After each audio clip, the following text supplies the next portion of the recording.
Kabaiban.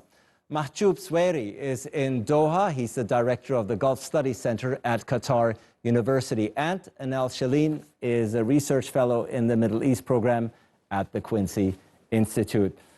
Mohammed, Saudi Arabia and Qatar, we hear, are making progress to end the three-year rifts. The Saudi foreign minister has said the final agreement is within reach. When can we expect an official announcement?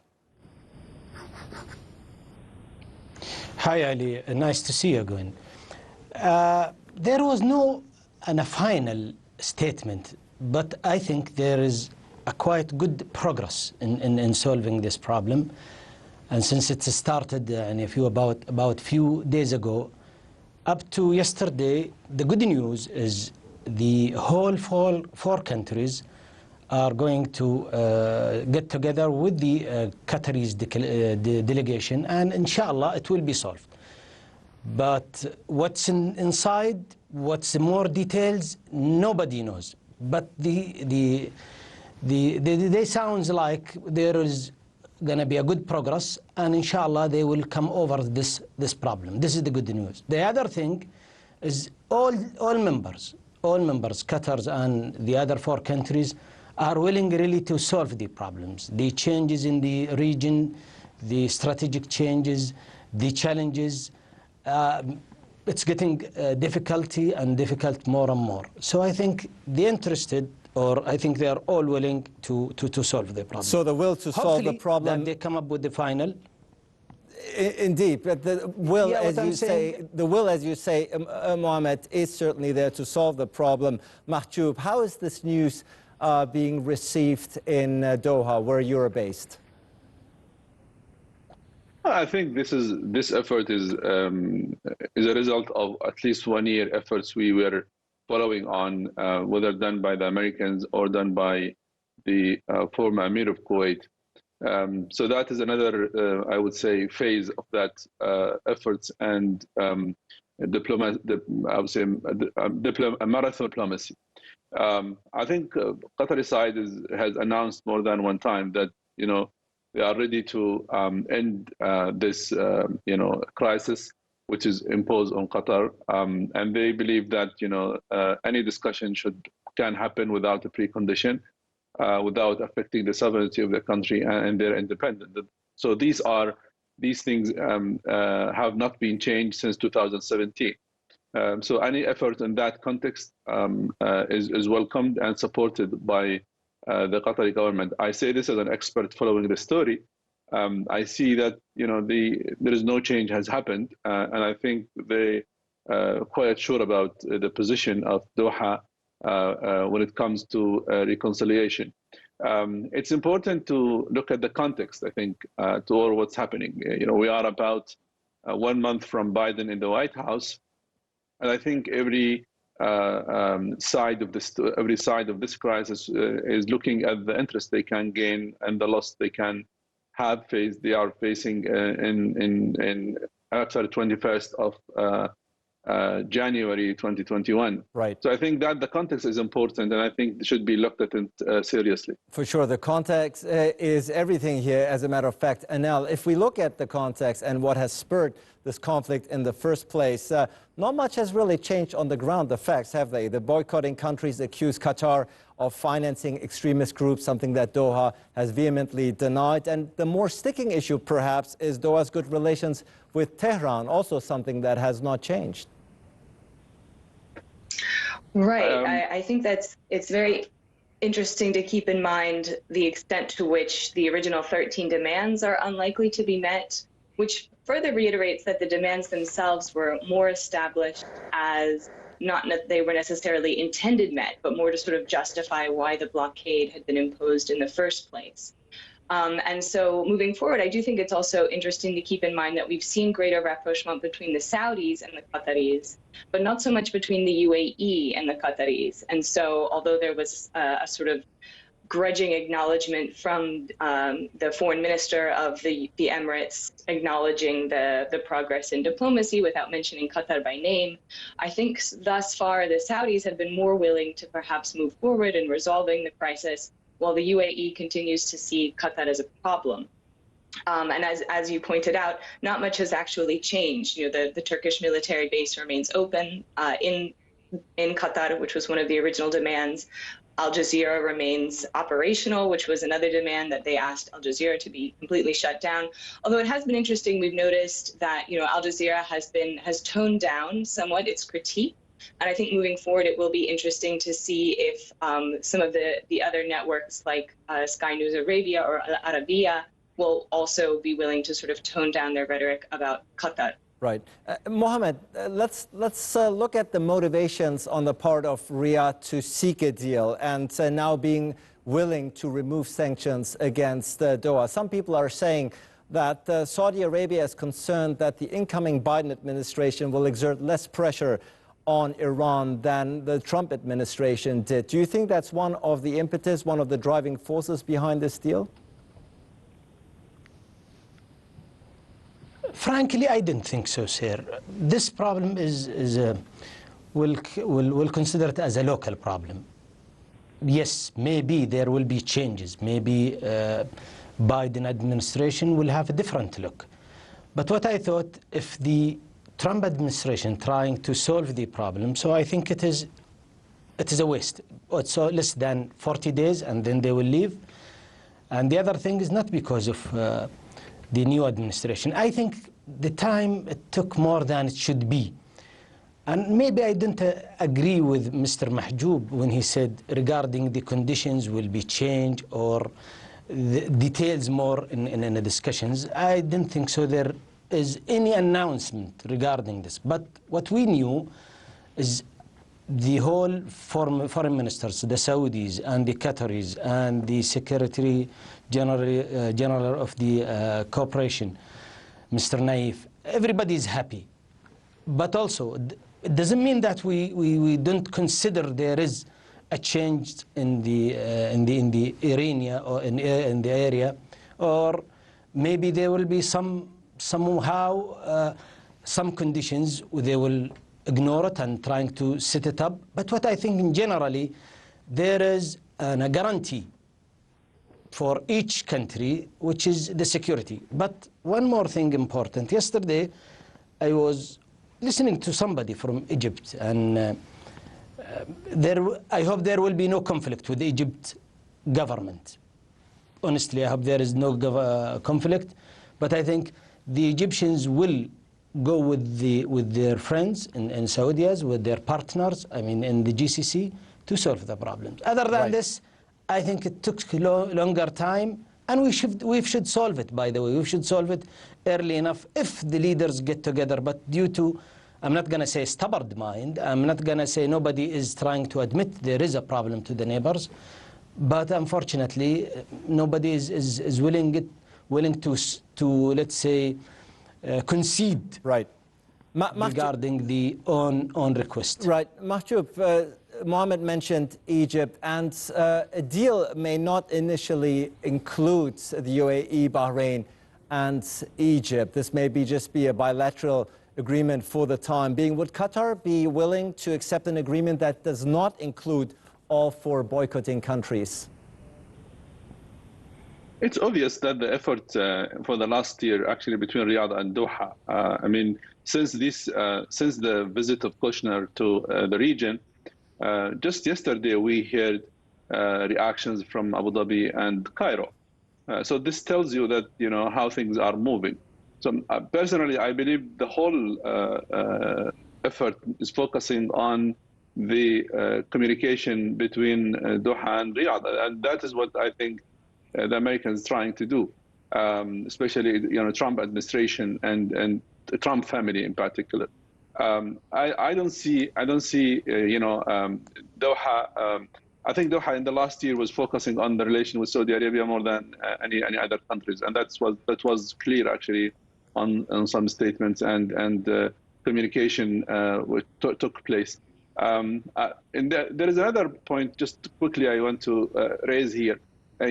It's important to look at the whole crisis is reaching deadlock because the four blockade countries have not reached any of what they want, and I think that also took the region with the COVID-19 to end this crisis, actually. I think this put a lot of pressure to find a solution to ease the pressure on some governments basically facing a challenge of COVID-19 as well. Right. Certainly there is, Anel, there seems to be a willingness to find an agreement and to move past this conflict in the region. Let's talk about the U.S. role here for just a second. Of course, these talks were mediated by Kuwait, but also and primarily by the United States. Jared Kushner just made his visit to the region, which is being seen as a final foreign policy win for the Trump administration. Interestingly enough, Trump has been pushing Middle Eastern countries to normalize relations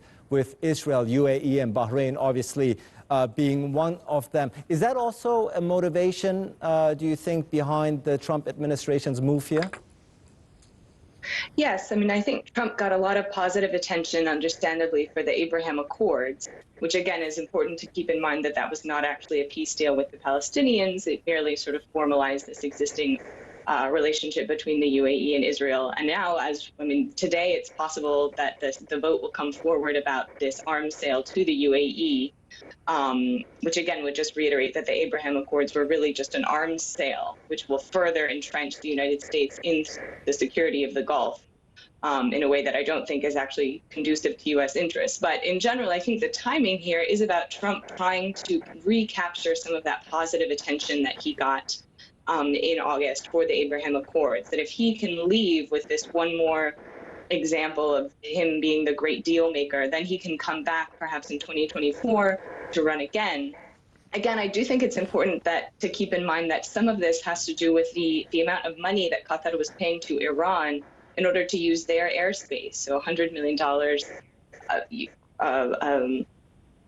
that kept, I forget whether that was how frequently that was being paid, but just a large amount of money that was kind of going around the sanctions that the Trump administration kept trying to impose on Iran as part of their maximum pressure approach. And so this way, if at least the Saudi blockade is lifted, that means that Qatar will no longer pay Iran to use their airspace. And so just going back to the emphasis that the Trump administration has continually put on Iran, and that the Gulf countries themselves have sort of benefited from this myopic focus of the Trump administration and used it to serve their own agendas, namely to gain access to more weapons and again to reinforce U.S. support in the region.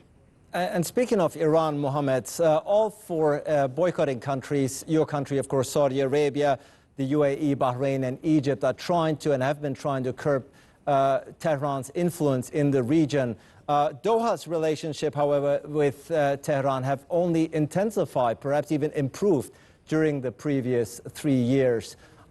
Is that still a sticking issue, sticking point for you, or is Saudi Arabia willing to see beyond this? I think this is one of the consequences that the Qataris improved their relationship with the Iranians. Before, I thought that Iran, let's say government, or let's say the regime, was quite under severe pressure. But they had, let's say, a valve, and then they start breathing. So this is one of the difficult issues I think it will meet the delegations to solve. Because all four countries, plus, yeah, Egypt maybe not as the Saudis and Emirates and Bahrain, not tied with the Iranians, but this is one of the difficult. And the other thing is also, there is a lot of major problems. If we're going to talk about the challenges, I'll tell you right now. The challenges is the consequences of the cutting relationship with Qatar government. And obviously, this is what happened after the cut relation. They start supporting, unfortunately, the Houthis, and with the evidence. They tried to, let's say, lengthen the fight, and they trying to, let's say, demonizing the UAE government plus the Saudis about regarding what's happening in Yemen. See, the consequences will be real difficult to solve the problem. But I think we have a wise people. Kuwaiti government did their best, and I really depend on the four countries with the Kuwaiti people to solve the problems. I think we have to solve it, as people said in the beginning, the COVID-19s and the challenges also coming in. Put in mind the new relationship between Israel and Emirates and Bahrain. And also what's happening, like some other medias, they're talking about the Prime Minister in Israel, that he met the Crown Prince. And this is one of the demonizing the Saudis government, being supported unfortunately by the Qataris government, and who is working with the government allied. So the consequences is really difficult. Right. But I'm sure enough that all members will come over this problem and solve it. You remain optimistic, and certainly no lack of challenges in the region and beyond during these difficult times. Mahjoub, is Qatar willing to forego its good relationships with Iran to get closer to its GCC friends again, or is that out of the question? To be honest, I don't see any serious progress when it comes to Tehran-Doha relations, as media and a lot of experts are indicating. There was some improvement in the first 2-3 months of the crisis, which can be understood, with the exception of the airspace. There is no serious, actually, improvement on the relations. And I think that was justified. It's obvious that Doha has decided to have the open door strategy with all countries, including Iran. That is according, to Doha, and security of the region. And geopolitics cannot be changed. People, they have to adopt. People, they have to learn how to live together and respect each other and respect the mutual interests of each other. I think that was obvious in the last 3 years. This did not mean there is no disagreements. Of course, there was a disagreement on when it comes to Syria, when it comes to the role in Yemen. But there's also, relations management, I call it. I think that was successful management to the relations between the two countries. And I think, the economic side, the economic benefit of Iran was, I'm not saying a huge, but it was very good, considering the sanctions imposed on on Iran by the United States the last 2 years, $100 million to $150 yearly, as an outcome of using airspace. That's something good, take into consideration that Iran is banned of selling its oil, and other sanctions basically hurting the economy of Iran. Right. Anel, Doha actually went as far as to call for direct talks between the GCC and Iran. Do you think that's wishful thinking, or could there be some merit to it in the coming months and years, perhaps? I mean, I think it could be possible, especially given that the Biden administration has signaled that rapprochement, that U.S.-Iran rapprochement is a clear priority for his administration. As we saw with the assassination of the scientist Fakhrizadeh, ostensibly by Israel, Netanyahu is very interested in trying to torpedo any kind of rapprochement between Washington and Tehran. But so far, the Iranians have shown that they're not going to respond. They're waiting to see if what Biden will do when he gets in. And moving forward, my hope is that this initial kind of reduction of tensions between Qatar and its GCC neighbors could also perhaps then be built upon to construct a regional security architecture for the region more broadly that would include Iran, that would also involve the U.S. lessening its military footprint in the region. We've heard talk of that, especially with the nomination of Biden put forward his pick for the Secretary of Defense, Lloyd Austin, who was very involved in pulling the U.S. out of Iraq. And so my hope is that moving forward, as the U.S. has a smaller military footprint, the GCC and Iran and other powerful regional actors like Turkey will acknowledge that it's all in their mutual interest to reduce tensions among each other and instead work on cooperative solutions to major problems like climate change, for example, or pandemics, as we're all currently experiencing. Mohammed, would you agree that a Saudi-Qatari deal could be the impetus for a wider peace deal for the region? I know you're optimistic as far as the bilateral talks are concerned, but would you also say that this could be the start, also with a new incoming U.S. administration, the start for more peace and harmony in the region? Wallahi, our region, Mr. Ali, is unpredictable region, honestly. Sometimes things goes the way we want it, sometimes we have the difficulties. But as I'm optimistic, honestly, if the four countries get together and sit and solve the problems, we will really face the real threat. Now look at the Israeli governments.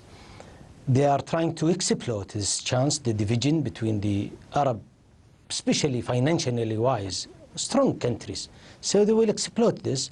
Other countries will exploit this.